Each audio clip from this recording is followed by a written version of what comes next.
the brake van was feeling sad. Everywhere he looked, he could see engines and coaches moving steadily forwards.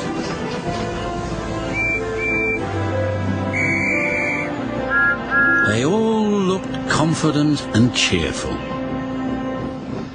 One day he decided to talk to Oliver, the Great Western engine.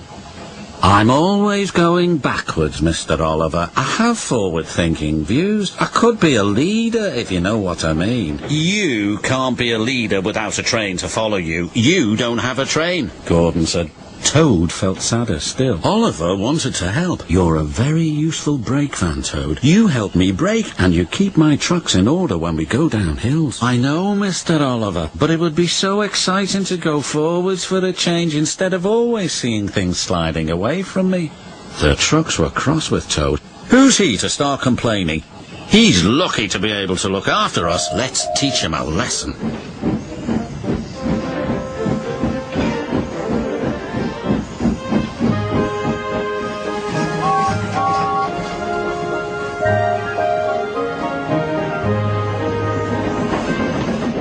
The trucks decided to carry out their plan when they reached Gordon's Hill.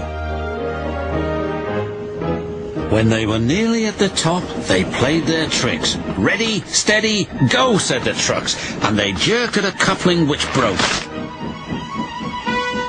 "We're making your wish come true, Toad." "Follow the leader," yelled the trucks. Toad was still in a state of shock, so didn't know what to think, and he couldn't ask the guard. He had jumped clear.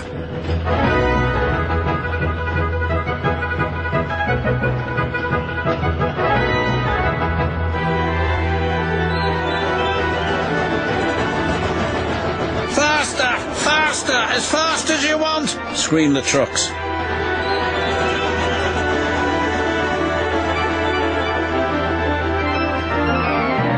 Suddenly, Toad found it all rather fun, but the fun was soon over.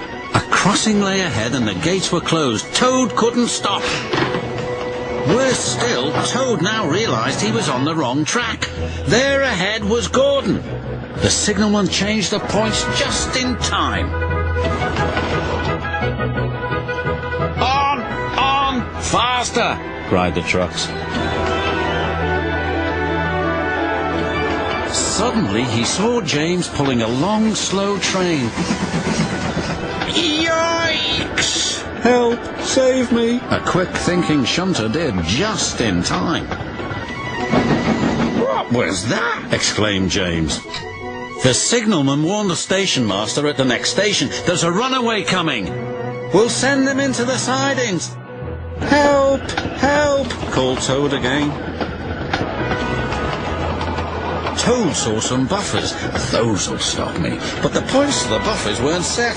"Oh no, I'm back on the main line." Meanwhile, Oliver was racing to the rescue.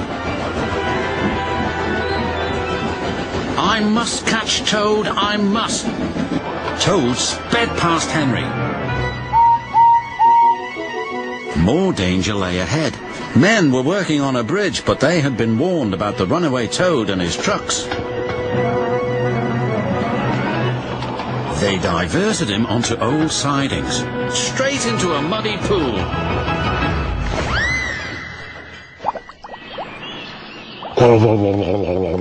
Stopped at last. Oliver arrived, and when he saw Toad, he could only smile. A pond's the only place for a toad, I suppose. That night, Toad spoke to Oliver. "I'm sorry, Mr. Oliver, if I caused you any embarrassment." "That's all right, Toad. So what did you think of going forwards?" "It was fun, but from now on I'll be happy to look forward to the future. Busy going backwards, so to speak."